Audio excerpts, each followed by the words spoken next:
I pledge allegiance to the flag of the United States of America and to the republic for which it stands, one nation, under God, indivisible, with liberty and justice for all.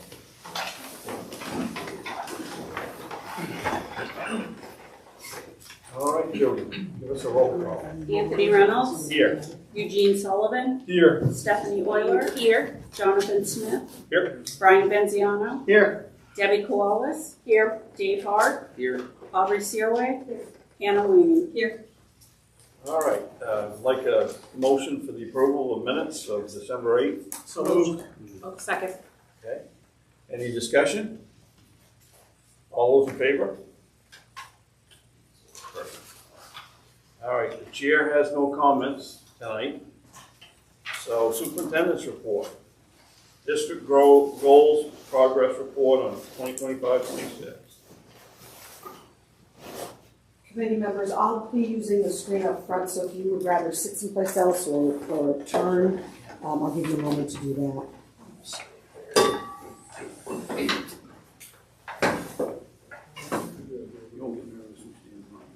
No. Bring a chair over. No.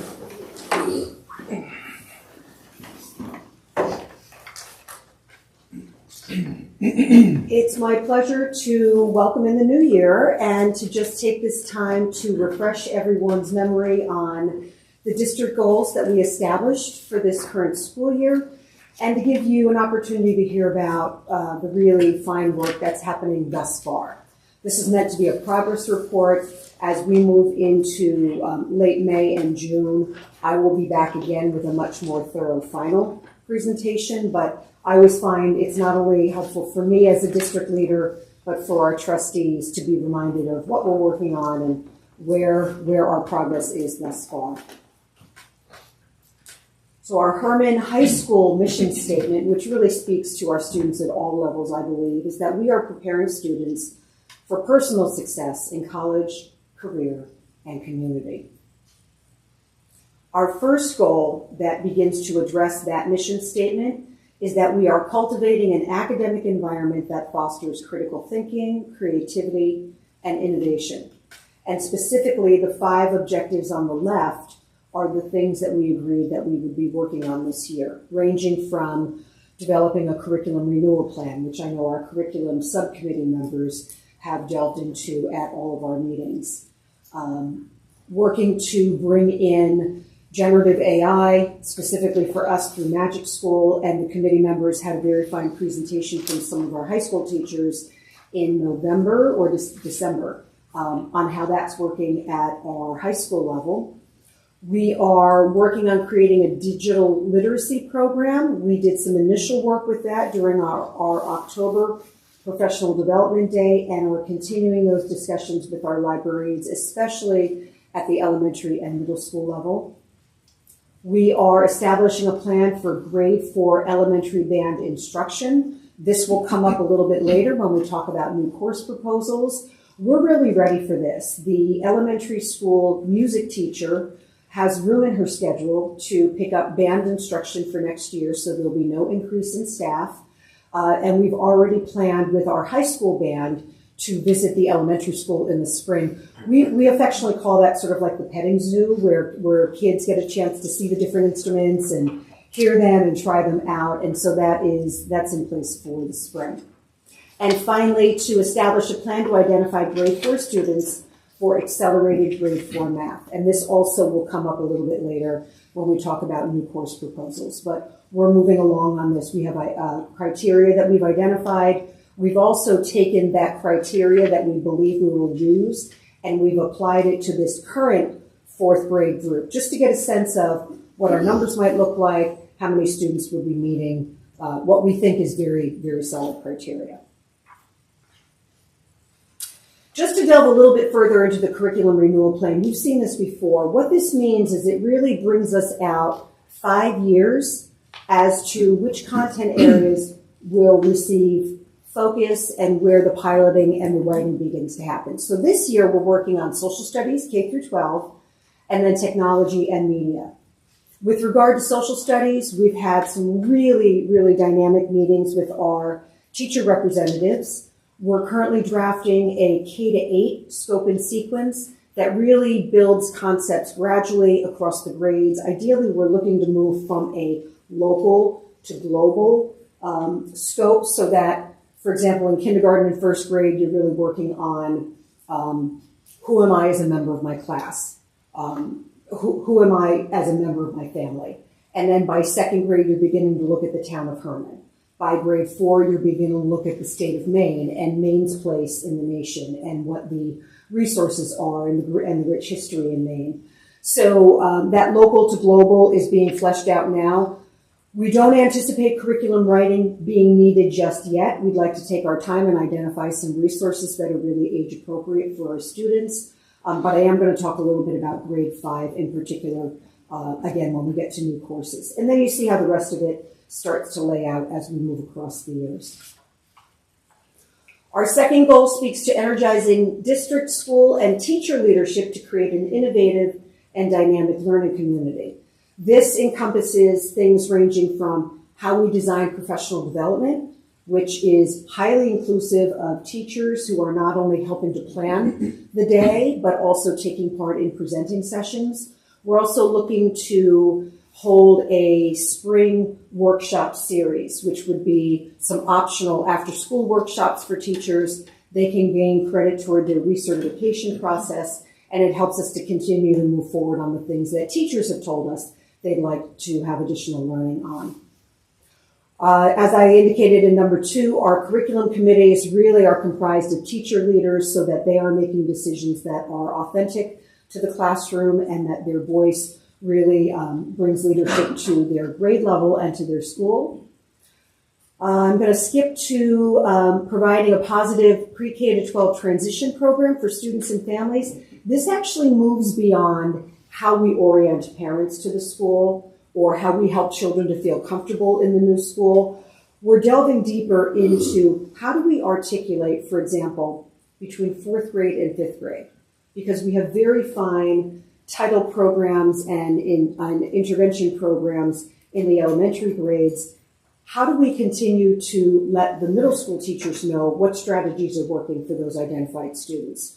Who should we be keeping an eye on because they've just been released from intervention and they're, right now they function at grade level, but where's that conversation at grade 5 so that we're keeping an eye on those students? And then similarly between grade 8 and grade 9. We identified 2 really, really smart, dynamic administrative interns who are doing a really, really super job. I'm so pleased. And we are continuing both the professional development committee that we started last year and our Gen AI task force meetings. And committee members, you are always shared on those minutes so you're able to see what's going on. Our third district goal is to ensure institutional and financial sustainability in the face of economic and demographic challenges. So this has really demonstrated some really nice progress for us. We are partnering with the town to generate a fiscally sustainable budget. Both Tony and Brian and I will be meeting with a small representative group of our town leaders next week to just begin budget discussions and to understand what are the driving forces as each organization begins to develop their budget. We are looking to conduct an energy audit, and you'll know from both Jamie's discussion in Finance Committee and my newsletter to everyone over the weekend that we applied for a free audit. We made it through phase 1, and now we've been invited to phase 2, which means a site visit. And Tony's nice enough to join us on that. They want to have a conversation with one of our school trustees and with our administrative team, and they want to get a look at our facilities up close. Our finance committee knows that Mr. Davis developed a long-range facility plan in coordination with our director of finance. This helps us to guide planning and capital improvement expenses, not only for this year, but so that we don't forget, when things are coming to end of life over the next 4 to 5 years. We have a 3-year district technology plan put in place that was presented by our director of IT. And regular district newsletters are put out every month, and you are all copied on those as they come out. And it's just a really great way to keep our families informed of what's happening in the schools, and to celebrate all the really great things that our students are doing. As I go a little further into this, I'm going to speak to new course proposals. Now, these are also an agenda item for you committee members. These two are at the high school level. We have a proposal for Ceramics 2. We currently offer Ceramics 1. It's a very popular class, and there's been interest from students in having sort of an advanced version where they can try different projects and continue to produce artwork using clay, using the kiln, and just really further refining their skills. We've done some vetting and curating of courses within the art department. I'll speak to that in a few more slides. But what we've done is, in anticipation of adding Ceramics 2, and clearly if it doesn't pass tonight, we remove it. And the nice thing about having a course bulletin that will be online is that we can make changes very quickly and recognize what our desires are.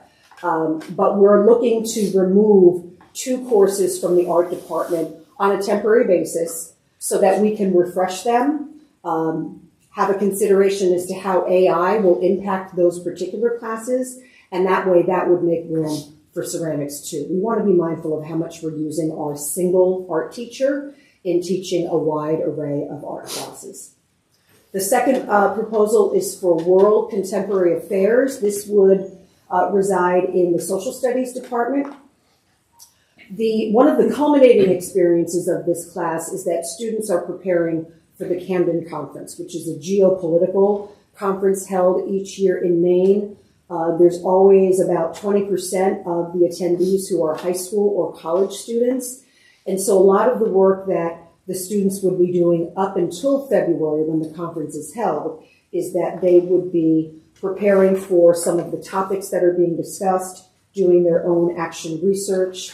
But then you might wonder, okay, well then what happens March through June when the conference isn't being held anymore? Well, there's an opportunity for students to continue to research, to network with some of the speakers, and have virtual meetings with some of the speakers, connect with some of the other high school peers that they met there, and to further some research activities there. So it's a really fine way for students in Maine, and in Herman in particular, to be exposed to things happening in the broader world. Just for your interest, recent topics that were covered, or recent themes at the Camden Conference, include in 2023, managing turbulence, global trade and politics. In 2026, this year, the theme is today's Middle East, power, politics, and players. And I think as our students and as we as adults watch everything that happens in the news, I think an opportunity to really delve further into these sophisticated, timely, important topics, and to do it under the watchful eye of an experienced, wise teacher is a really neat opportunity for our students. Other courses that are on the agenda for approval, the top one, the grade 4 accelerated math class. Not only was this a district goal, but it's really an opportunity for us to identify students that we believe are ready for more rigorous math instruction. In another slide, I'm going to talk you through what the different pathway might look like, both what we have now and what we envision will come into play in a few years. But we expect that roughly about 20% of the grade level would be identified for this type of class. No additional staff is required. We would make use of one of our grade 4 teachers. And so when math is being taught in grade 4, one of the teachers would pull the accelerated math group, and the other teachers would teach math to the remaining students in their own classrooms. And then we would just need to do some borrowing from grade 5 as far as textbook or lessons, not a significant cost, especially given the number of students that we expect will be identified. I've listed full year grade 5 science and grade 5 social studies. It's not a new course. These have been full year classes in the past. Currently, they are half year classes. So if you look at the box, the green box on the left, for 2025-26, a 5th grader this year has a full year of math with a dedicated math teacher, a full year of reading with a dedicated reading teacher, a full year of writing with a dedicated writing teacher, half a year of science, half a year of social studies, one teacher covering both of those content areas. We have a very large group of fourth graders moving into fifth grade next year, nearly 98 students. We really cannot run only 4 sections.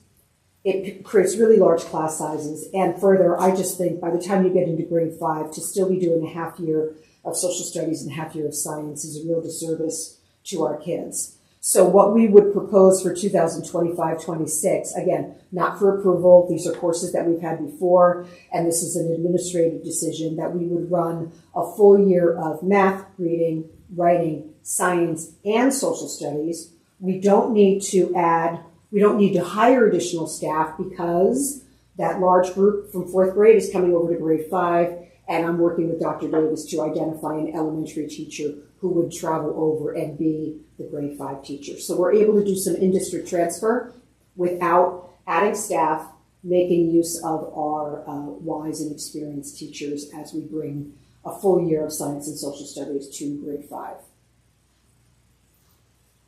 So back to math. So this is the current math sequence. We have regular grade 4 math, we have regular grade 5 math. And then an accelerated or an honors level pathway doesn't begin until grade 6. And I've identified essentially what the content is for the honors level classes. If you're in grade 6 math honors, you're doing a full year of grade 6 and then half a year of grade 7. In pre-algebra, you're getting the other half of grade 7, and then you're getting the 8th grade standards. 8th grade, typically, nationally, the 8th grade math curriculum is really what we consider to be pre-algebra. And then there's that 8th grade algebra for the students who are ready for more. Now, we know every year we have probably between 2 and 4 students who are ready for more than this. And they have to go to the high school to pick up a geometry class. My belief is that by identifying students in grade 4, by the time they get to grade 8, they will have surpassed Algebra 1 and will be able to offer either geometry or Algebra 2 in the middle school, so there's no need for them to travel to the high school. Let me show you what that might look like. So this is the current high school sequence, and you'll see that calculus really shows up in grade 12. And the options in grade 12, if we're on the higher end, pathway E and F on the far right, the culminating classes really include calculus or AP calculus or statistics and probability. So if we end up with students who are taking geometry, let's say, for example, geometry in 8th grade, they're coming in as 9th graders and they're ready for Algebra 2. What does that mean for them?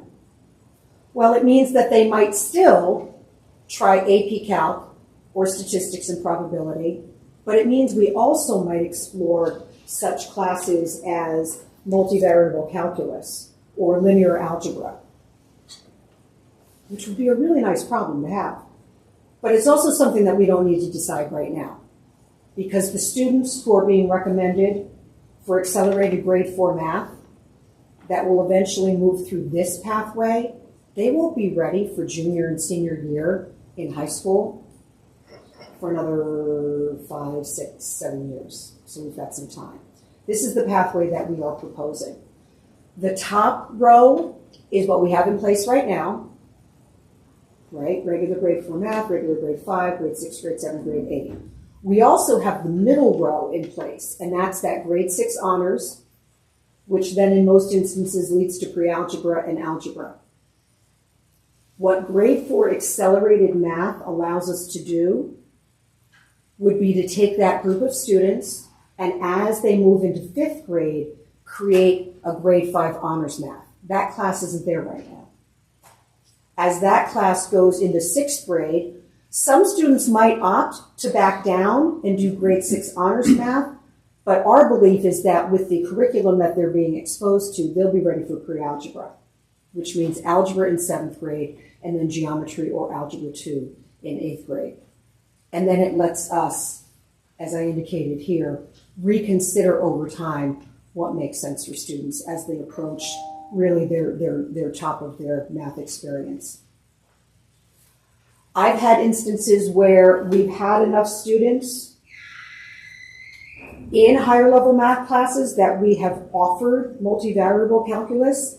I've also been in schools where it's been only 1 or 2 students ready for that. And then we've partnered with a local university, and they've had a math professor available to do online instruction with our students. Or if it's been close enough, we've bused them there for their math class. So there are a number of different alternatives here as we get to that, but there's not a rush, and we have the gift of time to really make a thorough and thoughtful decision here.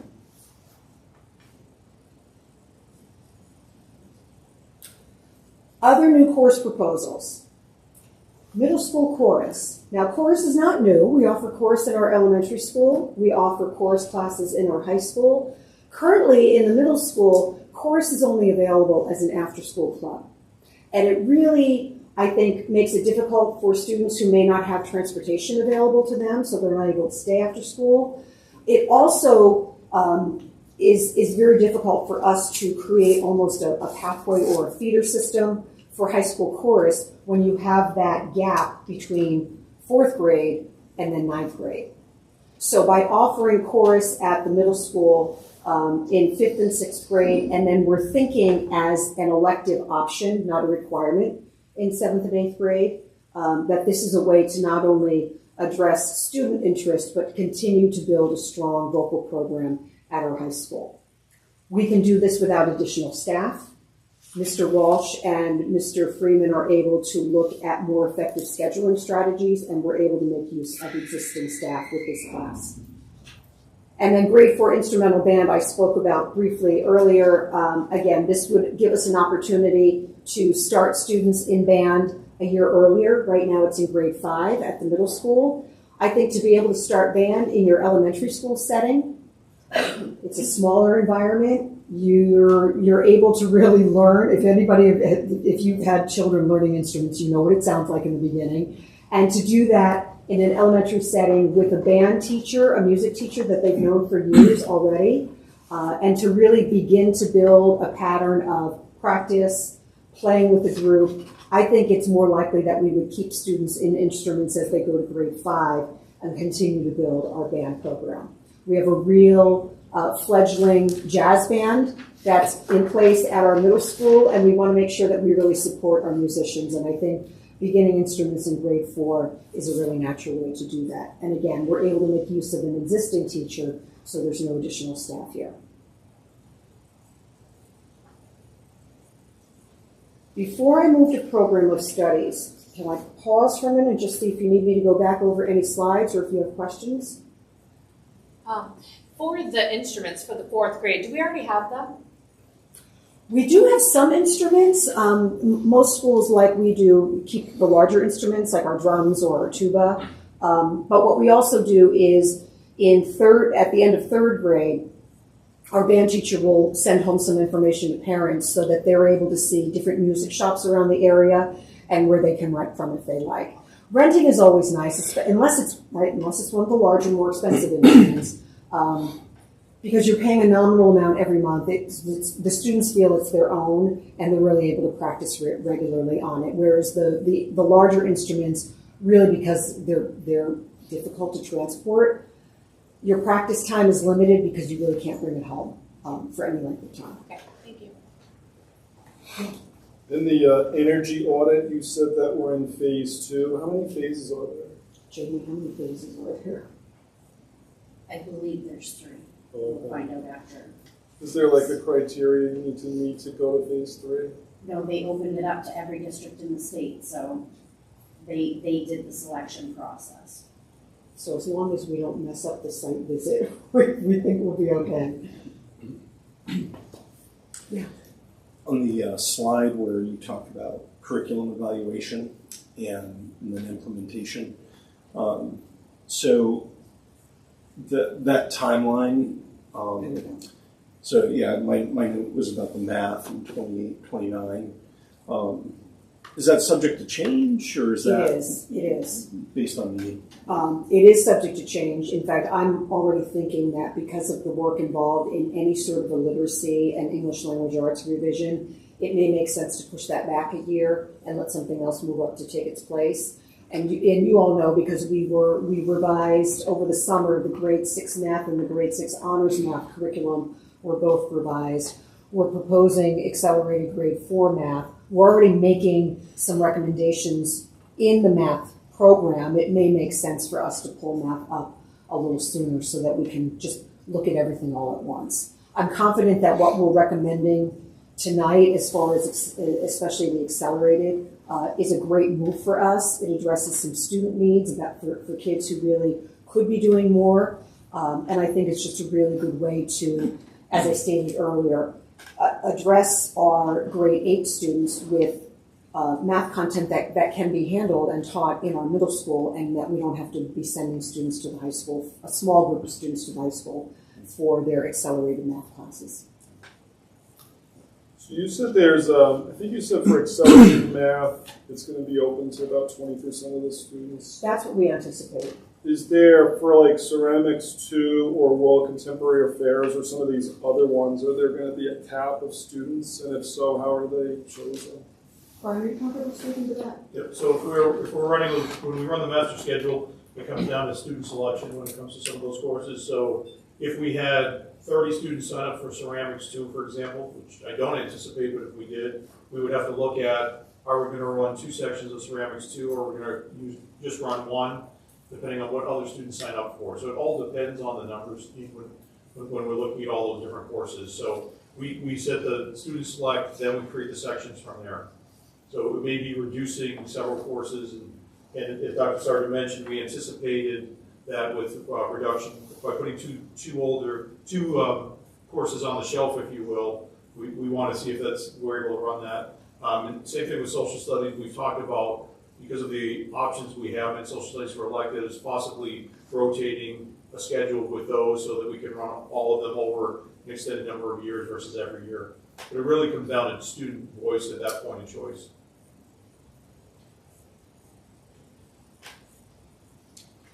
Oh, sorry, go ahead. So in the math map, is there, statistics and probability looks like it's only an option when you hit grade 12. And then there's a part of me that can't help but think of like statistics and probability as having real world application, when you're talking about, you name it. Mm-hmm. And so is it a subject that can be adapted to younger grades? Does it have to wait till you're a senior? Can it be integrated when you're talking about, the geography, geography, the Camden Conference, like all those things that, because when you're thinking about population health, when you're thinking about all these things, if the general student could have a good understanding of statistics and probability, and get that at some point, and not just like a really late in their graduated math career. And that's an excellent example of why moving math up closer in the renewal cycle would allow us to really delve into questions like that. Do we keep a certain level of it, because there is an AP stat class? Right. Do we keep a certain level at the higher end, but then make something that's a little bit more accessible at freshman, sophomore-ish level? I like it. I was just Great. kind of brainstorming about that. But, yeah. Thanks. Okay. So, here we go. So, committee members, you have a paper version and you have an online digital version of our nearly final draft, High School Program of Studies. I'm really, really pleased with the work that our high school folks have done with this.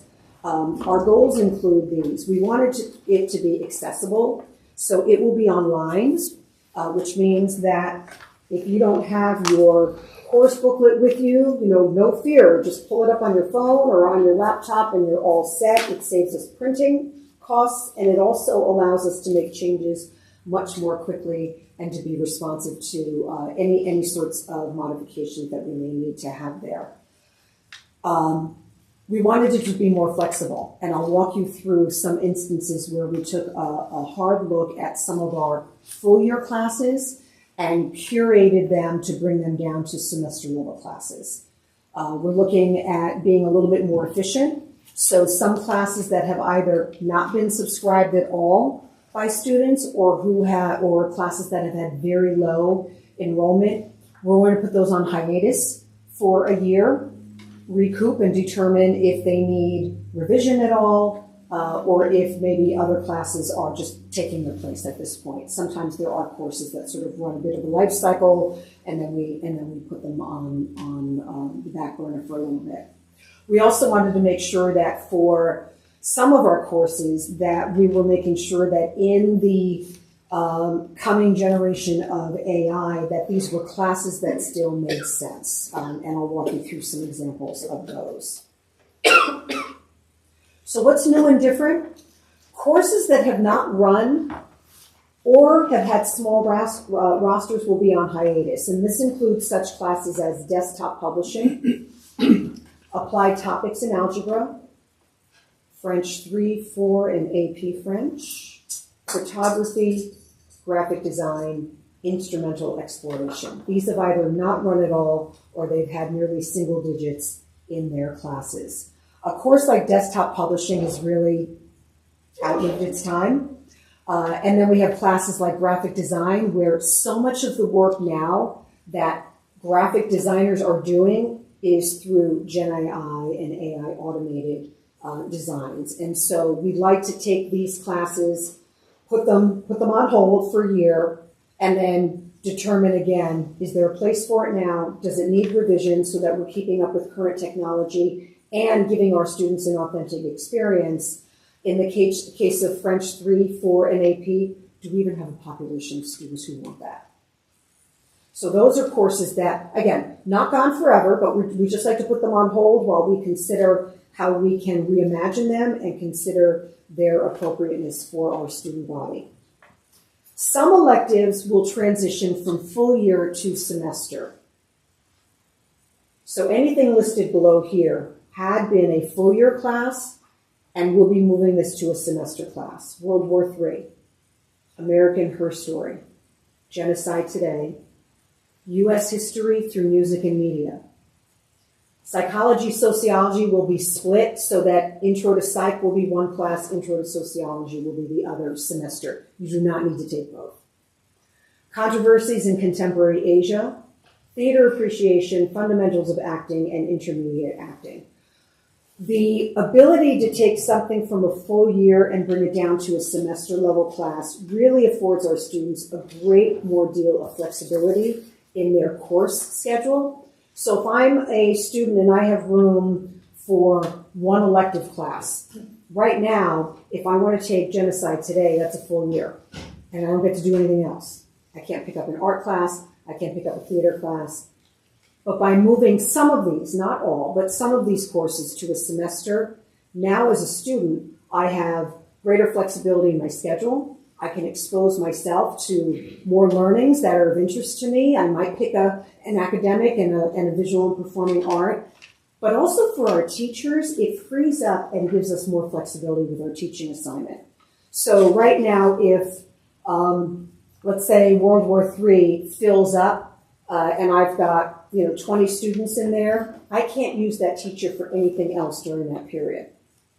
But if it's a semester level class, I can put 20 students into fall or spring, and that leaves the other semester for that teacher to either teach something else or be on hand for duties and the myriad of things that happen at the high school. So ideally for students, this is a really great move, but it also creates a tremendous amount of administrative flexibility within the school day. We would have minimal curriculum revision on these, really just reframing the scope and sequence. So instead of a 40-week class, we're bringing it down to a 20-week class. It's a chance for teachers to really hone the curriculum that they've been teaching and identify the most cogent critical points within that course. And Could I ask a question on that yes, slide, ma'am. please? Genocide Today, that was a brand new course offering I thought that we had just added, I could be wrong, over the last couple of years. So I'm questioning that it's already going down to a semester class. And the other question that I have, and the new course offering, I'll talk about it more when it comes to the agenda item, but a lot of those classes are going down to semester level, and those are history and social studies classes. So why are we adding another one? I guess I'm curious. All right, thank you for that. So if I can bounce for a minute to either of our student reps, would you like to just weigh in on the difference between a semester and a full year class? If you do a semester class, it allows more opportunity to take another class. Rather than being stuck in American history for the whole year, I could take American history and genocide. Or, like, for instance, right now, I'm in an outdoor ed class, which is only half a year. So then my next semester, there were no other half classes I could take, so I just had an open block. Whereas I would have much rather taken, like, genocide today as a half year rather than being stuck with nothing. Or like when I was like a freshman and sophomore, when I had to take health and PE, if those had been stuck into 2 classes rather than just one full like year course. What's the fact that they were semesters allowed me to be able to take Spanish and actually get in all my required courses. That's helpful, thank you. And it's especially helpful for those in UTC because they are already very limited in space, whereas if they need a history experience, having a half a year allows for them to also take another type of class. That's helpful, thank you. Mrs. Euler, with regard to your question about, you're right, it made sense for us because we're in the middle of looking at the social studies curriculum. While we tacked on a few of the theater classes just because for some management reasons that made sense, and we also looked at the number of students enrolling in those classes, but we're really aiming at history right now. There are classes in other departments that over the next few years we will come back and indicate our recommendations to bring them from full year to semester, but our feeling at the high school level was to, we're looking at social studies first, let's start there. There are a number of classes that are remaining as full year, and Mr. Walsh in his conversation with the social studies department really looked at what should be the foundation of the social studies experience. What are the classes that are either really well subscribed or that the history department feels is the real backbone of the program. So classes like The World and Its People, that remains full year. Classes like Our Modern America, that's full year. Power to the People, that's full year. So we looked at classes where we're already running 3-4 sections, and we're keeping that as a full year, instead looking at the classes that tend to be singletons, right? You're running one section of World War III. So instead of now having that be a full year, we bring it down to a semester, and we can give those students another opportunity. Does that answer your question? Yeah, that's helpful, thank you. And the student perspective too. I will say also having it be a half year, it allows for them to get more classes in. Instead of having like genocide today with running it with 4 people for a full year, if it was a half a year, instead of eliminating another class to run genocide, you could have the other class added with it. And the one last point I wanted to offer committee members is, I know I've had some thoughtful questions from each of you about, when we did the student achievement presentation in the fall, we identified some areas that we really wanted to focus on and provide some more intervention or more articulation to be able to support students. And that's not been forgotten. I always work on addressing curriculum first and addressing our pedagogy and our teaching in the classroom before I come in and offer what we might consider to be lower level classes. So instead of we recognize that in our middle school, except in grade 8, which really had a very strong showing, we had some lower achievement scores on the state test in grades 5 and 6 and 7 in mathematics.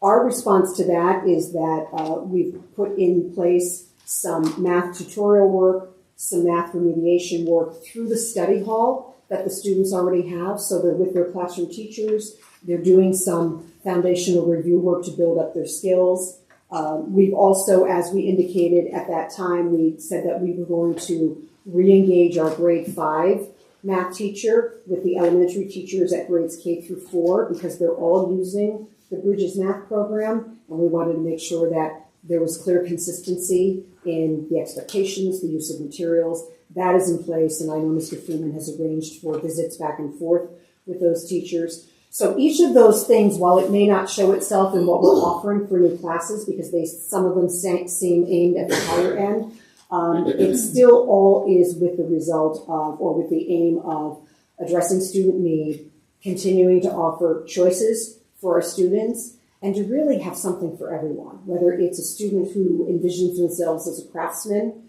and an artist, someone who views themselves as a scholar or as a musician, and making sure that we're continually putting forth courses that meet each of our students' unique needs. Thank you.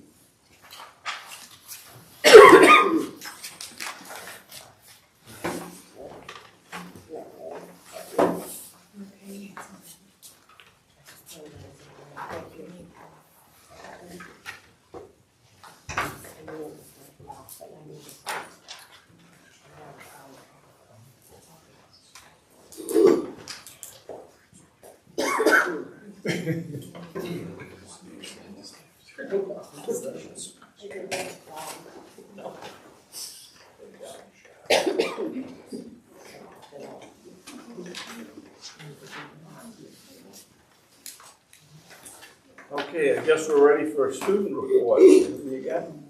Girls. This week on Wednesday, Herman High School will host Poetry Out Loud at 2:45 in the auditorium. That's a poetry competition that a lot of our English classes participate in, where you memorize a poem and you perform it in front of a group of students. The Herman Area Scholarship is now open for seniors. Last month, we hosted the Eastern Maine Math League meet. There are normally over 200 students here competing regionally. It was a snowy night, so we only had about 75. And our NHS is tutoring middle schoolers through our new partnership with them. Boys and girls basketball have both had very good records so far. Boys are in second place with a record of 8-2, and our girls have a record of 5-5. Track has been successful and have broken many personal and school records across many different events. Cheering has their first of their competitions this Saturday at Old Town and have competitions for the next 3 weekends. We have several students who are playing ice hockey with John Babst. They're 2 and 3 who have played many strong Class A teams. We have a few wrestlers through PCW participating against area schools, and a student who is on the swimming team with John Babst, and we have started rehearsals for one act. Thank you. All right, subcommittee reports. Brian, can you give us the finance? Yes.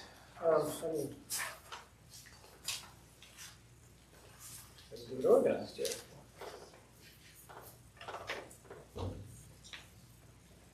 So we had our finance committee meeting on January 7th. One of the first things on the agenda was a recommendation from the IT department on their RFP for their copier, which we reviewed, and I'm not even going to try to say the recommended name.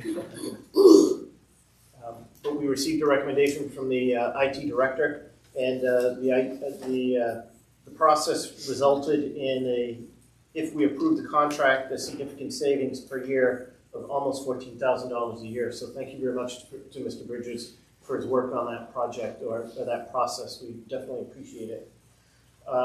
We also looked at the policy for the AED, recommended that the school department get in a contract with the life support systems for maintenance and the annual inspections of the AED devices that are in each school. And I believe that is also up for vote tonight.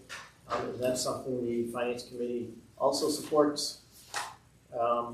The Energy Consortium summary, there is a vote here to see if we would join the Energy Consortium with the town. This is a joint venture between the school department and the town. And it's a consortium with school departments and municipalities in the region. And we do have a recommendation or bids. There's 3 of them there that will be discussed when we vote for it with a recommendation. And we did see that there would be some savings in that if we entered it as a department into the overall consortium and was in cooperation with the town. So we see that as a very positive movement for savings. There was a reduction in the DOE tuition for this year. It does have a minimal impact, but it was something that was that is accounted for already within our budget. So there is a minimal impact on it. It's something for us to look at when we're looking at next year's budget, the 26-27 budget. This is specific for the 25-26 budget, if I'm correct on that one. We received a food service corrective action letter from the state. We have excess money in our food service account, which is something that has been ongoing each year.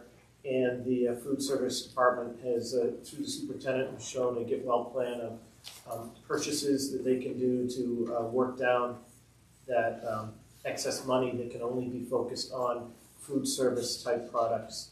So it's something that's being managed, and Tony and I looked at it. It seems like a reasonable get well plan, and I don't believe there's any action other than action to approve the get well plan. The only actions we will have is to approve the actual purchases if it's to that level. The FY27 budget, we had a brief look at the budget. It's not ready really for public consumption. We will be having a meeting on January 22nd as a combined committee of myself, Tony, the school department administrator, members of the town council, to look at what that budget is going to be so that we can have I know a draft has gone out for you guys to see, but for us to really start looking at the 27 budget and the impact that it will have on the town and the school. And then the finance report was also reviewed, and it was part of your packet. A new glide path, if you would, was added to it, so you can see where our spending is on a given, as it would be projected on a normal school year. And we are currently in the 39% of our program used, with an understanding that the June and July teachers' pays, which would be in next year, is actually taking out of this account. So we're on glide path for this year's finances so far. So those were the glide path is on the back of the sheet. So pending anything that the superintendent feels that I glossed over or misrepresented? Not at all. Nice job. Thank you. I will say, too, to all you members, Brian and I, we are working on the budget, but nothing is going to be finalized, done, until all of you people are involved. So it's not just two people going off and meet with a couple councilmen, maybe Terry's one of them, and do something behind your back. Everything will be 100%, in front of you before we act. Okay, policy minutes. Who drew the short straw here? Join because I'm talking. All right, so on January 5th, Debbie and myself met with Dr. Sargent, Chelsea Panette, Brian Walsh, Zach Freeman, Melissa Davis, and gave some things a look for that were ready for second read. Perfect attendance policy, JM. The recommendation was to abolish. It's no longer accurate, and it's addressed in the high school student handbook. Policy KDCC, public performances by students, recommended to abolish, no longer relevant or accurate. JLIB, student dismissal precautions. Committee members discussed various types of court orders and protection orders that may impact students and determine that the parent is still the person to share these documents with school administrators. So I want to thank Jean for the really thorough rundown of all manner of court orders that the school would have to confront. We just didn't find a place to integrate it into the policy, but well received and appreciated still. Policy KI, visitors to the school. There are no new recommended changes to this policy. JH, student assistance team, abolished, no longer relevant. Both JIC and JICK, code of conduct and bullying, respectively. Committee members agreed to add the language that was recommended at the December 8 meeting, and this is highlighted in red on the draft policy. Policy KCD, public gifts, no new changes recommended. And so then for first read consideration, JFAB, JFAB, admission of non-resident students. The committee members suggest language to clarify certain terms, including a linkage to a new application form, and indicating that a formal application is necessary for consideration to be a tuition student, and then specifying the terms for continued enrollment. And then following a discussion of how neighboring school departments handle approval of tuition contracts, the committee members recommend that these be handled at the superintendent level, so not necessarily requiring committee approval. That was it. I just want to add, Tony, that I did say at the meeting what a benefit it is for us to have administrators and staff there with us, looking at these policies, because they are the ones in the field working these policies, and they give us the insight as to how they actually work in the field. So I think that's truly a benefit for us to have that resource for us. So. Perfect. I've been in those meetings with you, and Zach and Brian and Melissa all do a great job, and it makes a huge difference. When they can say, well, you know, this happens too. Oh, we can think of that. Exactly. Right. So it's a benefit. Great. Curriculum. Thank you, Chairman. No, thank you. So on January 7th, the Herman School Department Curriculum Technology Subcommittee met. Dr. Sargent, David Hart, Principal Freeman, and myself were attending. Dr. Sargent provided updates on curriculum, including new course proposals including Ceramics 2, World Contemporary Affairs, Accelerated Math 4, full year grade 5 Social Studies and Science. Mr. Walsh and Dr. Sargent have revised the Herman High School Program of Studies for 2026-2027, including an online, more appealing format, careful review of low subscribed classes, and Dr. Sargent provided an update on the work of the Social Studies Curriculum Committee, proposed scope and sequence. She and Mr. Walsh reviewed the Social Studies elective classes with an eye towards modifying a few full-year elective classes into semester electives. This provides more choice to students and creates scheduling flexibility.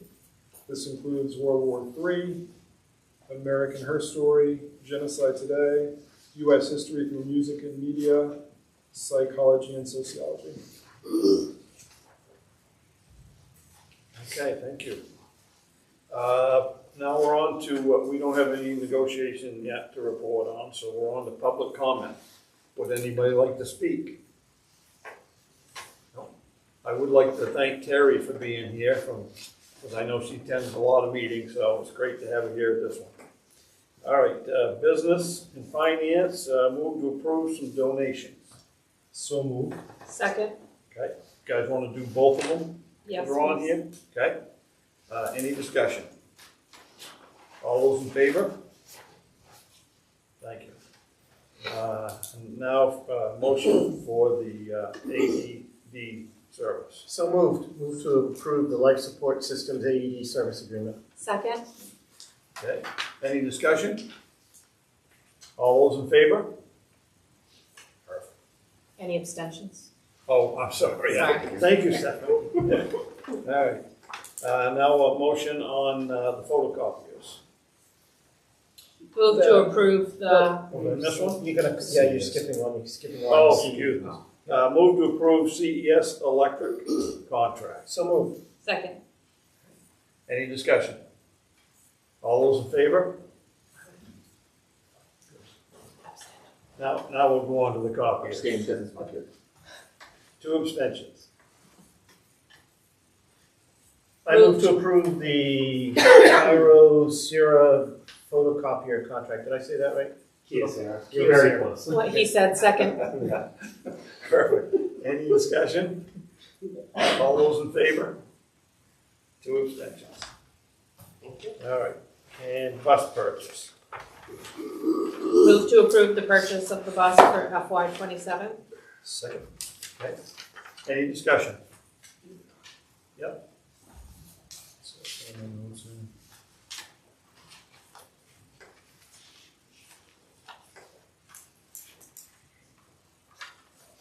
Yeah, so I wanted to talk through this a little bit. So, this would be for next year, is that correct? Yes. All right, and, so it's my understanding that that would be budgeted, a budgeted item, but then it would be, we're trying to get some assistance back with that, is that correct? So we don't really know exactly the number that we're approving for that? So the way the bus purchase approval works, we may or may not budget for it. We're still at very early beginning of our budget process for fiscal year 27. We may determine that either a bus is unnecessary given the age of our fleet, or we may decide that from a financial perspective, it's not a prudent thing to include in the FY27 budget. But none of those things to buy it can happen if it hasn't received committee approval first. Because eventually, if Jamie and Jason Davis go onto the DOE website to move ahead with the purchase, which you would all be well aware of, if it wasn't committee approved first, we've missed our chance. So this sort of is the first step of a process that we may or may not see through to fruition, if that makes sense. And I did a little research, so but there's different types of school buses. Is that true, like type C, type D, or am I? They're on. You're absolutely on. All right, so do we know, does that matter right now, what type of school bus we're looking for, or we don't know yet? It does not matter. It doesn't matter? In terms of price, it doesn't matter? In terms of type or price, all we need right now is the go-ahead that if we decide to pursue this down the line, we've made it through this initial step. But again, as we know through our finance subcommittee meetings, if there is the determination that we're going to budget for it, eventually buy it, that's all discussed at subcommittee and full committee before we move ahead. So would it be better to have this, and again, I'm just talking out loud here, but would it be better to have this discussion in April or May as opposed to now? Because we'll have the budget? You certainly could. I think traditionally this has been a January agenda item, and my sense is we tend to use January for those things that happen every year before we forget about them as the year starts to unfold. So, Before my question properly stumble over it, this, by approving this, it allows us to move forward to ask DOE for their approval for the bus. Correct, to go through the bus approval process. Through the bus approval Bus process. purchase. So at what time or what point in the process do we obligate funds? This is approving the administration to request a bus through DOE. So we would I not think that's really actually, what you're getting at, right? Yeah, are we approving something that's a misformed item? Like, I feel like it's worded wrong. Why are we approving the purchase of something that we don't even know what the cost is? because in order to even apply for that funding through the Department of Education, we have to have the board support in order to do that. So it's a formality to have it in place. It does not obligate us to buy the bus. The bus is not actually obligated until it is fully into an approved budget and in our actual fiscal cycle. So it would not be until after July 1 if it's in the approved budget. So we're not obligating any funds at this point. We are just making sure that we have step 1 in place so that we can apply for the bus if we need to. And it will still go through a budgetary process for approval and come back to you again So it's, through that avenue. Oh, I'm sorry. so it's like a necessary first step in a 4 or 5 step process. Correct, You're almost silly not to at least ask for it to get the funding. correct. Because if you're not on the list and then you find out you need a bus, you missed your opportunity. Because we put in for a bus in our district and then the state has said, okay, you can apply for a bus. And then if budget-wise we don't need one, then we don't have to. But if you're not on that list to be approved, and then you decide you need a bus, you missed your opportunity. Yeah. So you're approving being on that list to be considered for a bus, and then you budget it if you need it. Yeah. But if you're not on the list, the state doesn't give you a chance to apply later. Yeah, so to Gene's point, it would make more sense if they called it like steps 1 and 2 was Right. eligibility, and then you get to the transaction or approval for purchase. At what point do we obligate the funds? Not in the budget, but we externally obligate the funds? Because I know I'm asking because of lead times. So we would, if we knew that we were going to, let's say it's in the FY27 budget, it's been approved, July 1, we're generating a PO to get it to O'Connor's. The last bus took, I believe, almost a year for it to come. So they're really backlogged on getting those buses made and distributed to the dealers. So we could actually approve a bus in the FY 26-27 budget, put in the purchase order, obligate the money, and may not see the bus until 27-28. Correct. But those monies would have to be set aside Set and aside, obligated as such. So Correct. it sounds like maybe a line item discussion in the budget over the bus would be the next step. And we normally put money in reserves for buses, I believe, right, Jamie? We have money in reserves. We I think this year we have some coming from reserves to go towards it. But we've been buying them the last couple of budget cycles outright. And then that funding comes back to us as a distinct line item on the ED 279.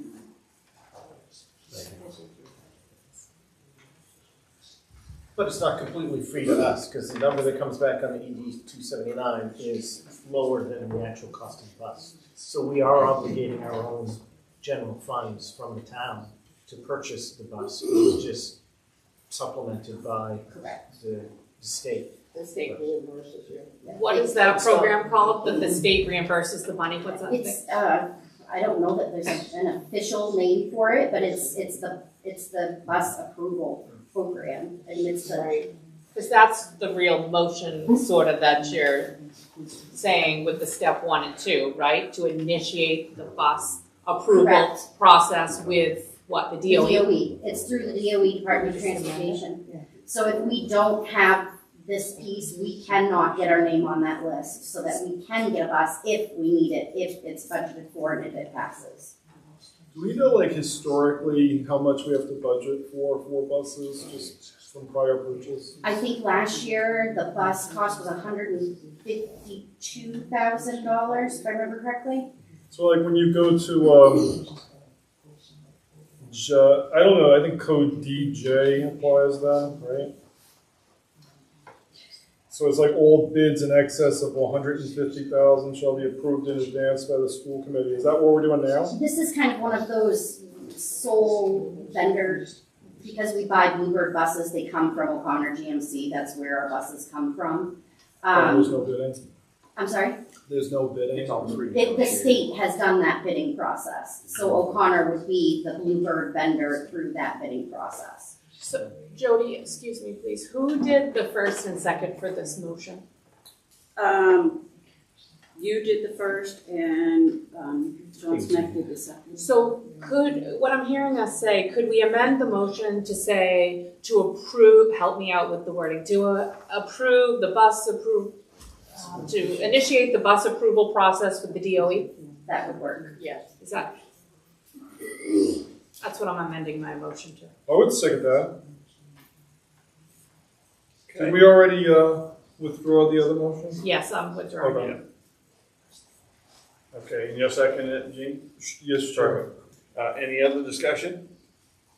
All those in favor? 2 abstentions. Are Thank you you. satisfied with the information you received? Yeah, I think that's good. It's important it isn't a one-for-one reimbursement though. So I think this year's reimbursement is like for some reason like 86,000. I think it's more than that. I was trying to get the 279 to come up, but it's not working in the internet. So there is our share. Okay, second reading of policies. Motion to approve the second reading of policies is listed. Second? Okay. Any discussion? All those in favor? Thank you. All right. Was that for the entire group? Yes. Yes. Now, first reading of policies. Motion to approve the first reading of JFAB. Seconded. Okay, any discussion? Go.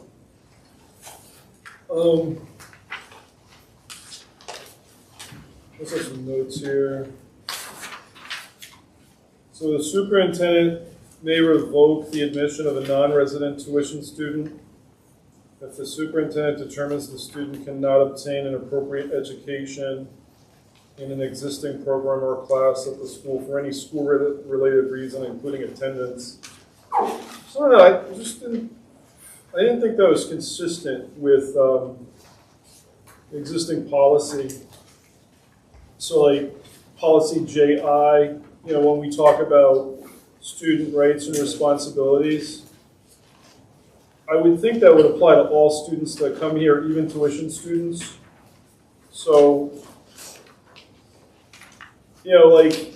is there a policy regarding what happens with tuition in this instance if there's a revocation? I think you had answered that question, but I think what's more important though, if there's a policy, is there a policy for the parent or guardian to appeal the revocation finding by the superintendent? And I think you had answered that question, but I just don't know if that answer to that question, which I think you said is it would end with the superintendent, right? Because it's I think you said it's a right, not a... It's a courtesy, not a regulation. Yeah, so it's like, and again, I could be wrong, but I guess the thing, if a student's paying tuition, to me now they're a student and they should have all the rights that a student has. It's almost like they're being treated differently. I think if they are revoked for any reason, an appropriate educational reason, there should be at least some due process for that particular student to appeal that finding is all, is my opinion. I just thought I'd throw that out there.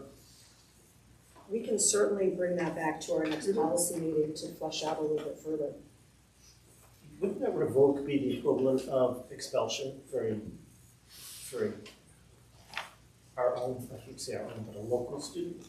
So revoking them as a tuition student or expelling them as a resident student, it's the same outcome. We're telling them they're not welcome here anymore. The end result is the same. The process would be a little different. If we're expelling a student, there's a school committee hearing, in executive session, an opportunity for the student and the parent to have their say. With a tuition student, a student who resides someplace else and has asked permission to attend Herman schools, and we've granted that. If we have a student who suddenly is truant and not attending, we would also, as a regular Herman student, we would have steps that we follow through on attendance and checking well-being. But at some point, a student who's truant and a tuition student, it would make sense to revoke that agreement, refund whatever money has already been paid out, and have that student return to their home school or a different setting of the parent's choice. And if I'm not mistaken, Gina, that's kind of the point that you're making, that an expulsion is done one way in revoking a student, which ends up being the same impact. We're telling you that student isn't welcome here anymore.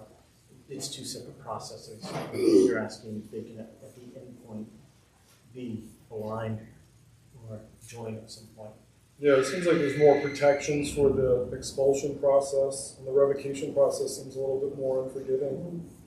Well, and don't forget, a tuition student always has the opportunity to return to their home neighborhood school setting and attend that school. But we can certainly flesh this out a little bit more in the next subcommittee. And also, I think that what needs to be in there is that for terms of admission of non-resident students, I don't see anything here that specifically excludes or accounts for the contract we have with RCA7.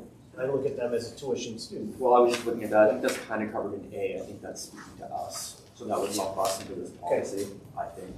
And so did that to that end, I think I agree with Gene's comment around how do we change that process a little bit from this. But I think it should be more explicit that, I mean, an RC student is a Herman student. Or I should say an RC 87 student is a Herman student. So exclude them from this policy is what you're saying? Yeah, they should fall under Yeah. our regular policy. Because there's a contract, not just a tuition because they're not living in this district. Yeah, I mean, that's the way I would look at it. Exactly, yeah. Okay, any other discussion? All those in favor? We're moving it through first reading. Yeah, it's gonna, right, move through to the back to the policy, the second reading. Okay, two resignations, Ruth Parent and Tammy Garland. My granddaughter's gonna miss Tammy at the middle school, we know that, so. And employment, go ahead, I need a motion, you guys can take them together or separately, whatever you like. Motion to approve the superintendent's recommendation to employ Vanessa Funk and Gary Jensen, both custodians. Second. Okay, any discussion? All those in favor? Perfect. All right, and the motion for extracurricular positions. I move to approve the superintendent's recommendation to accept the following Herman High School co-curricular and athletic positions: Travis Stewart, girls varsity basketball volunteer assistant; Addison Wanning, JV softball volunteer assistant. Second. There was a nod. Okay, we got a second. Any discussion? All those in favor? Thank you.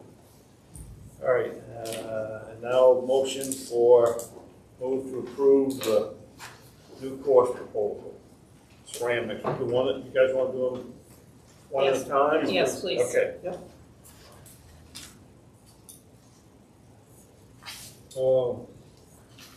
I can do that. Motion to approve the 2026-2027 Herman High School new course proposal ceramics 2. Second. Okay. Any discussion? Just confirming that that's sort of in part by popular demand. Students were really Yes. hoping that. Perfect. Yeah, Go ahead, Brian. I do have concerns about many of these, and I think the majority of the committee knows that I'm a resource numbers driven person. And when I look at this, I realize and recognize there's a lot of variables when making a course, adding a course, and providing opportunities for students. But there's also a cost, and I'm very concerned about the cost. And when I say cost, I know that members of the public have been very confused on what I mean by cost. Yes, there's a dollar sign to it. All of them come with a dollar sign.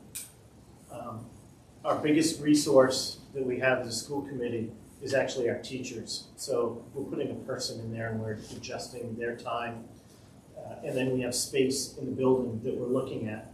And those are all variables that I think we need to look at very closely. And as I built kind of a reputation of being a data guy, I haven't seen the data that supports bringing these course selections on board. And in the past, I've been very passionate about wanting to know about student outcomes and how those are being addressed. And thank you, Dr. Sargent, for addressing some of that at the beginning of the meeting. But I don't think student outcomes has been fully addressed in regards of bringing on additional courses in terms of what is the cost on time and teachers and what is the need. So do we have a determined need for the ceramics 2, and is the need equate to the cost that we're willing to pay? And that cost that we're willing to pay is the budget that was provided, which does come with a true dollar number, but it also comes with a teacher. And it's maybe a certified art teacher, but it's a certified teacher that I firmly believe that could, if we looked at it or the administration looked at it holistically, our student outcomes, I think our resources, I believe our resources could be better applied in other areas, and specifically to the meeting that we had in October, where we looked at our math, reading, and somewhat science, and that our student outcomes are, for me, the top students, they're top students. And there's a lot of opportunities for those top students, and we're very proud of our top students. I think we need to apply resources to our students that are not in the upper echelons of performance, and that is where this hard question comes. And that's why I don't agree with this, because it is a resource that I don't think is appropriately being applied. So I'll leave it at that. Okay. Any other discussion? Is there any room in Ceramics 1 to kind of just expand what happens in Ceramics 1 and do some of this Ceramics 2 stuff, or is that just too much? It's too much. What we have are students who are taking Ceramics 1 who really see themselves as artists, want to create more work, want to create more sophisticated work, want to do other sorts of designs, and yet the curriculum in Ceramics 1 has already accomplished that. So this is an opportunity to come back at a more advanced level and to do more intricate work, more creative work. We already have the kiln in place, so there's not an additional kiln needed. And especially by not running those courses at the same time, one would be a fall, one would be a spring class, we're able to really spread out the use of the kiln, use of the materials, and the storage in the drying racks. And am I reading correctly that it would be approximately, how many students are taking Ceramics 1? It looks like this course would be for 12 students. Am I reading that correctly? So when I think about the percentage of the student body, that's like 1 or 2% of the student body that would be taking I might have my math off, that would be taking advantage of this. And it does have a, not counting resources, it has a price tag of over $5,000 for it. Which could be double if there's 2 sections, right? Well, once you buy the spinning tool, that gets used by the class or classes. So I don't believe that needs to be a duplicate purchase. Is this able to be offered through UTC? I simply don't know, I'm just curious. No, it's not. It's not, okay, thank you. Is there currently a ceramics club? There is not a ceramics club. Is that an option, to get like community grants and fundraising and just get a club going? Well, I think the difference with a club is that you're looking at maybe a once a week or an every other week after school meeting.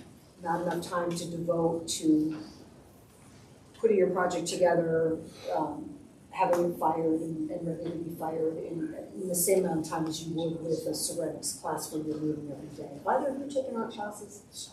Do you want to speak to that a little bit? And we do also have an art club as well where they could supposedly do that. But you have to take Art Foundations 1 your first semester, and in your second semester you get to do the wide variety of other art classes. And how it works, if everyone signs up for the crafting class, they might cut photography. If everyone signs up for the photography class, they might cut crafting. So it's all really about what the students want. And right now we're having an overfill in the ceramics classes because it is the most popular class. And when you can only run a few sections of it, you're then cutting to, well, only now seniors get to do it, or that sort of thing. Thank you. Are we That's very finding- helpful. Are we finding seniors taking electives though? I'd say yes, because we have to be in school for 6 credits. And not all of us do, like I'm at my capped max of college credits, so my option is elective credits here, because I cannot do any more college credits. I think it's the new Maine state guidelines. You guys have to take 6 per You have to semester? take- You have to take six for the year. In order to For do the year, sports and thank stuff. And to be considered a full-time student. Yes. And I you still, have to be a full-time student in order to do any other activities. Outside of extracurriculars. I'm just looking at it pertaining to, I don't know, I did the math, maybe roughly 2% of the student body.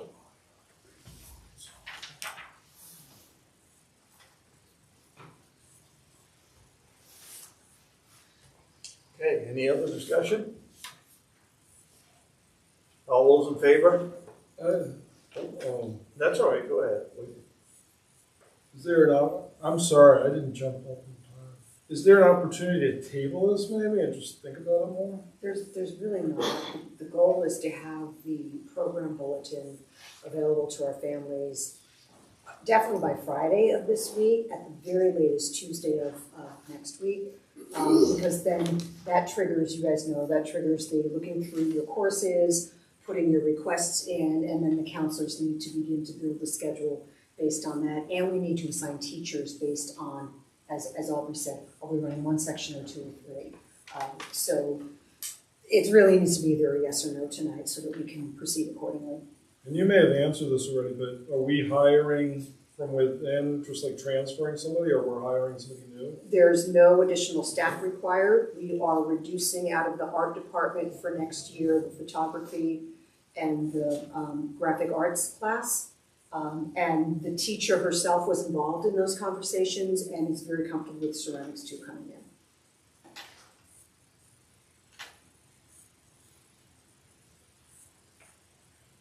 I guess I got one question, I hate to belabor this. Are we saving any money if we don't offer the photography class to put toward the ceramics class? There's a lot of stuff in photography, right? Tony, we're not, because we stopped using chemicals.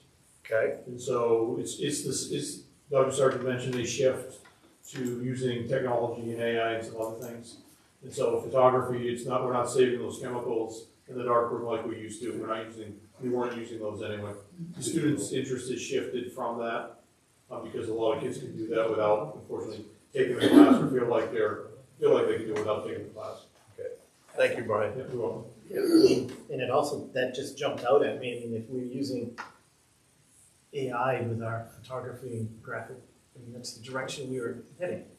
So to shelve those without having any other information, it just seems contrary to where we've been pointing the ship in the last few months. So I will say though, I think they're being shelved because there hasn't been any student interest. That's when they get pulled. Even like if there are not enough kids are signed up, the class can't run anyways. I think those are the classes that are being pulled. Classes that kids don't want to take anyways. Whereas ceramics already has an overflow and kids want to take it. You can run photography, but it probably won't run because there won't be enough kid interest. I took photography as a great class. Whole other subject. I wasn't the subject of the pictures, so I cannot like. Thank you very much. That's important. Okay, any other discussion? Okay. All those in favor? All those opposed? Okay. Passes. All right, and how about for the next one? Move to approve the 2026-27 high school new course proposal, World Contemporary Affairs. Do I have a second? Second. Okay. Any discussion? Yeah, this one was declined last year, so I was actually surprised to see it back. The cost that's listed there for it, I guess I wish it was a little bit more forthcoming. This is like a 3-day, 2-night class. It's my understanding only a small portion of high schools attend, and when I look it up online, and I know I asked Dr. Sargent about this, it says that Herman's already involved in the Camden conference, which was puzzling. And I only saw one other local high school that was there. It appears as though this type of class could be already offered to our students through college level classes that they have access to. So I just wanted to bring forth that we did decline the specific course offering last year because there was some concerns. I don't know if you want to add anything to that, Brian, or remember why. Yeah, I mean, my concern is still focused on the resource of it. And when we talk about offering enrichment for students, like enrichment can also be offered to college courses now that does not drive the budget. And I'm very sensitive to the budget that's coming up. And in agreeing to things when we may be in a position that once we agree to them, the budget may not support it. So in addition to my concerns, I'm further concerned with this one because we can get maybe not the exact enrichment, but the same level of opportunity for students through other means, which was one of the major reasons why last year, Stephanie, I was against it. And then there was, the ever-changing subject level that we can't control. That's a whole other subject. So again, my concern is resourcing and the fact that students can get the same level or should be able to get the same level of enrichment through the number of different opportunities we have with different universities or colleges. Okay. Girls, you got anything for me on this one? I hate to put pressure on you, but we do like your insights. It's just another opportunity for kids that have to be here 8 hours a day to do something they want to do. And there's been a lot of work that goes into putting across any proposal for a new class, and it wouldn't be proposed if it wasn't in a student interest, if it isn't what students are advocating that they want. I guess I'm wondering how we are getting the students, how we're soliciting and getting student feedback with I know that students may not be interested in, for instance, finance for a full year, but I'd love to see some offerings like that wouldn't come with a big price tag for those life skills that are really required. And again, I know that it may not be something that students want, but it's definitely something that's needed and not taught enough. And not to belabor the test score thing, but sometimes it's not what students want, but it's what students need. And again, the numbers I'm looking at say that students need enrichment in math, reading, and science at the high school. And that's why I feel that our resources, by denying this, it sets the priority, it speaks to the priority of us as a committee that is where we want our focus to go. So.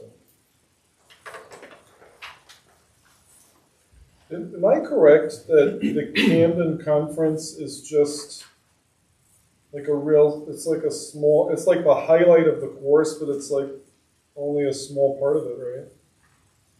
Or am I missing this? I would say it is certainly a culminating event of the class. The students would be spending September through up to the conference in February, just researching the various strands that are being covered there, perhaps even investigating some of the speakers so that they understand a little bit more about their background and the articles that they've written and the various issues that they advocate. But then March through May, June, not unlike when AP tests are given in May, and then you've got the rest of May and June with students who've already taken the key test.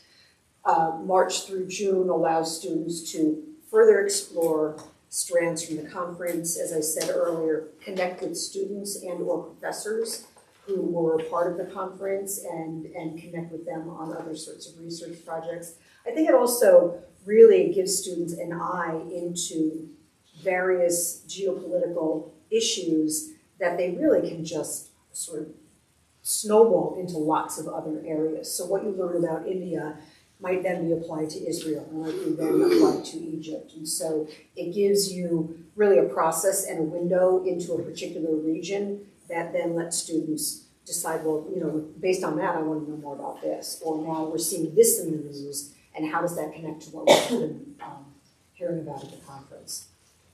I'm wondering why the conference, there's not a lot of high school attendance at that conference. And I just think it's important for us to think about that, as this is a 3-day, 2-night. Who else is going to be there for chaperones? Overnights have their whole level of complexity to them. So just the additional resources and cost. I know that there's 4 rooms that are covered, but I really struggle. I feel that they can get the exposure through the college level courses. And I've had personal experience of that and seeing a student requesting, say, a FOA request because of a college class that she is taking and learning about budgets. So those offerings are already there at the college level, I feel. And a sophomore to be attending this type of conference with adults in this type of political environment that we're in, I don't know, I think we'd have to have parental approval for something of that sort for this course. Okay. Any other discussion? Okay, all those in favor?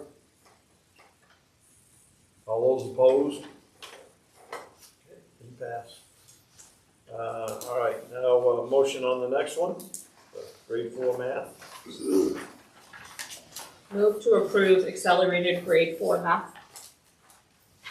A second? Any discussion?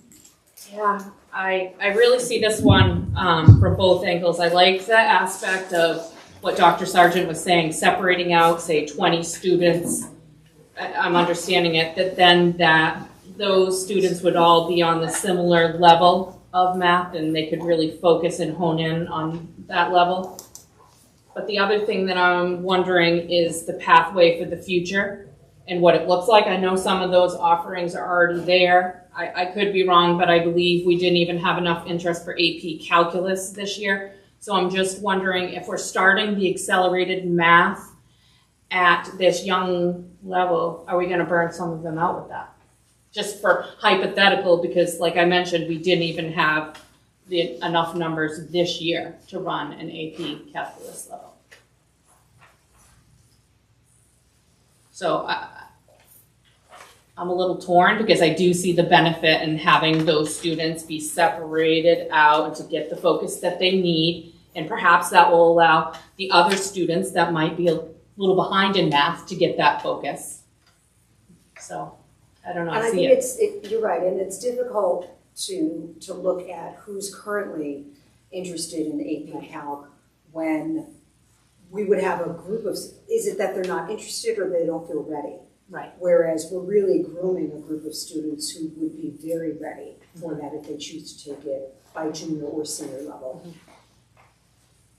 Yeah, so as I was thinking about your presentation, I know I'm repeating it, but I was seeing the benefit of separating that group to get that focus, and perhaps it allows the others to get the focus that they need and at different levels. Perhaps I'm venting my frustration in the wrong direction, but I feel that I'm obligated to have to make this point. And it again comes back to the resource. We received a presentation in October that provided the numbers, the percentage of students scoring at or above state expectations. And for the 5th grade in 2024, 2025, 45% of Herman students were scoring at or above state expectations.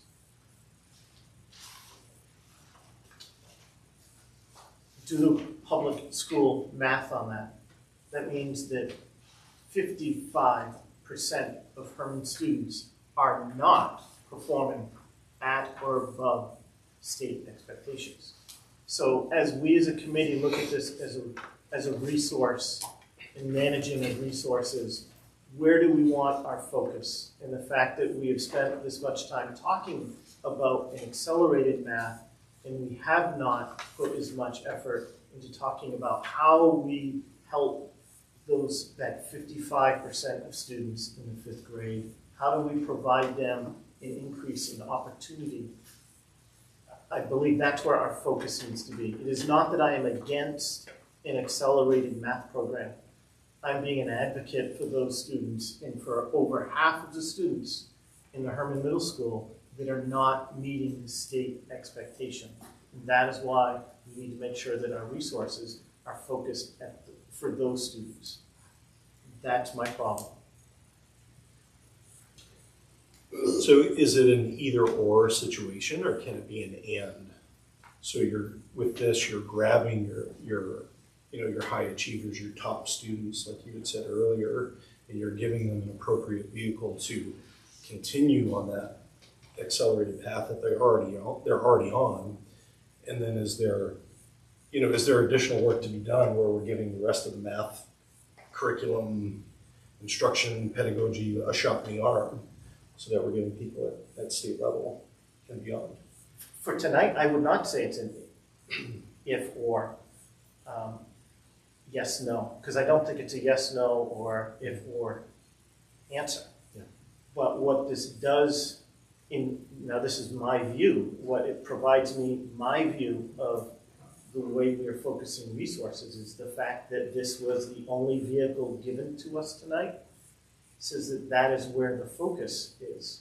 And I feel as a committee member that I need to voice to say that our focus needs to include that 55% of the other students whose vehicle is not running at its peak efficiency right now.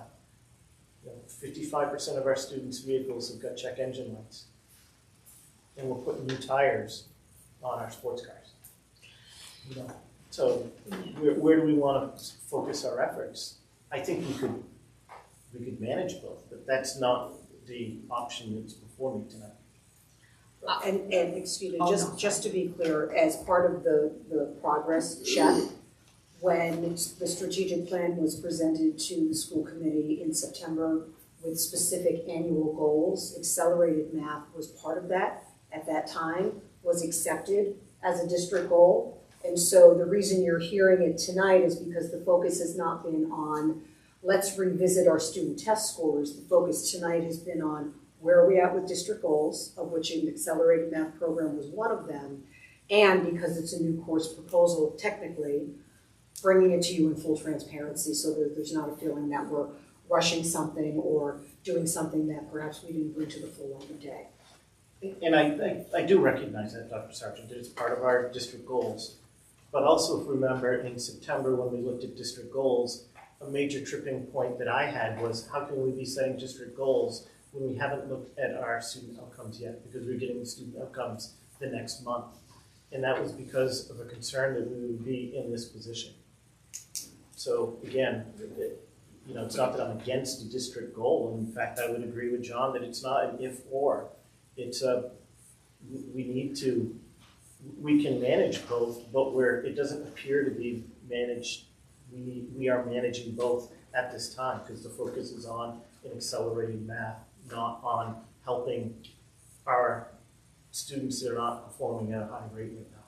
And as I indicated in my discussion earlier, what you're not seeing and what we haven't shed a full light on is the work being done at the middle school within the study hall so that students have time for not only sustained silent reading and are taking books out of their school library, but then there's also tutorial work happening in mathematics to shore up those scores. So that's just one example of what's happening. So it really is a both and all, that this is a course that we feel meets a significant need for our students who are likely moving through 3rd, 4th, 5th, and 6th grade and could handle more rigorous instruction, and yet we've not identified them.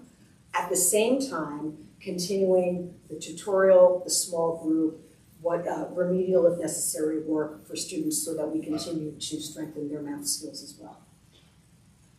I hear you, Brian, with what you're saying, and I completely agree that we need to address the students that aren't at the level. But I guess my question is, Dr. Sargent, am I thinking of that in the right process, that it could be beneficial to potentially separate out the top performers into a separate one? I believe it is, not just because you've got students who have an affinity for math or quick studies when it comes to math, and 3rd, 4th grade is right about the time to identify that, and therefore not let them get bored in class and lose the opportunity to gain more. When you do that, not only are you supporting the academic needs of those students, you've then made a smaller class size for the remaining group, and differentiation becomes so much easier. There comes a point, and that was why I showed on the slide that the grade 4 accelerated math would be grade 4 and grade 5 math.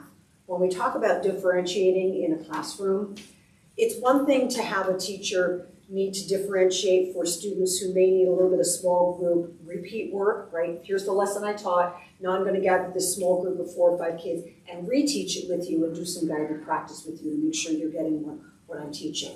My middle group probably can work a little bit more independently. There's a cap as to how much I can continue to support my advanced math learners. And if I'm now borrowing from the grade 5 math curriculum, that's really no longer differentiation. So to pull those students out, give them a distinct individual program with its own set curriculum, relieves those other students to enjoy stronger instruction from their classroom teachers. So is there a student demand so that there's if a fourth grader needs to achieve a certain math level, we need to have 15 students to run this, much like what they talk about in high school, so that we are able to show that there is a demand for this? Because what I just heard was we want to run it, but we haven't clearly identified the demand for it yet, because the only Well, number. no, actually, when in designing what we believe the criteria would be, what the different benchmarks would be that we would expect for students to be considered for this, both academic data as well as recommendations from staff. We applied that criteria to this current group of fourth graders, just to get an idea as to what the universe of students would look like. And it looks to be approximately 20% of our current fourth grade.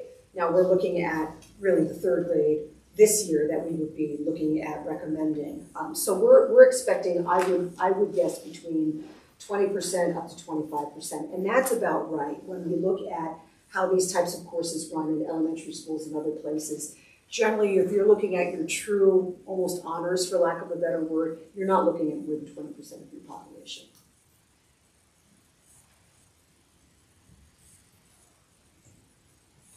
Yeah, I just want to say I agreed with Brian, and I thought that John's point was good, that it doesn't have to be either or, it could be both. And I think unlike ceramics too and world contemporary affairs, it doesn't seem like, because you're indicating there's not going to be any additional staff. It doesn't look like there's going to be too much of an additional cost, and it was one of the goals.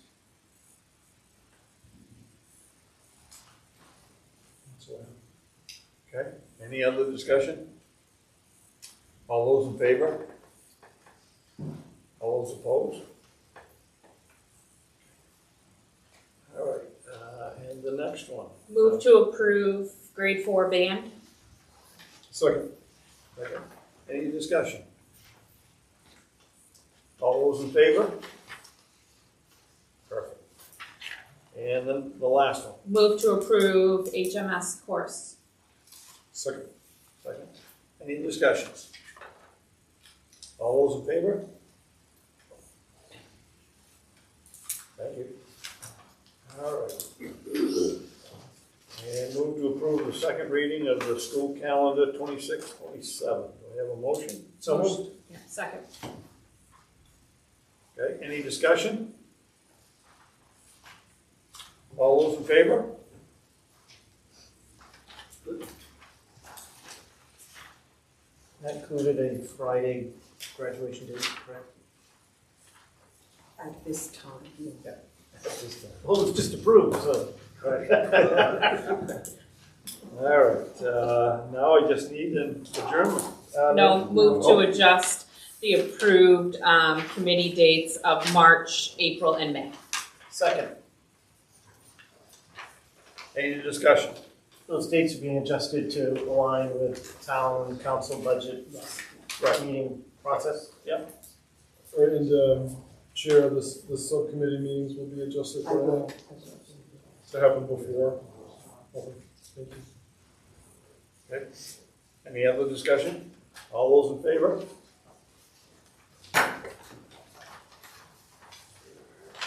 Move to adjourn 8:13 p.m. I'll accept that unless doubted. Thank you. Unless doubted. No doubt. You're not doubting it, are you, Ryan?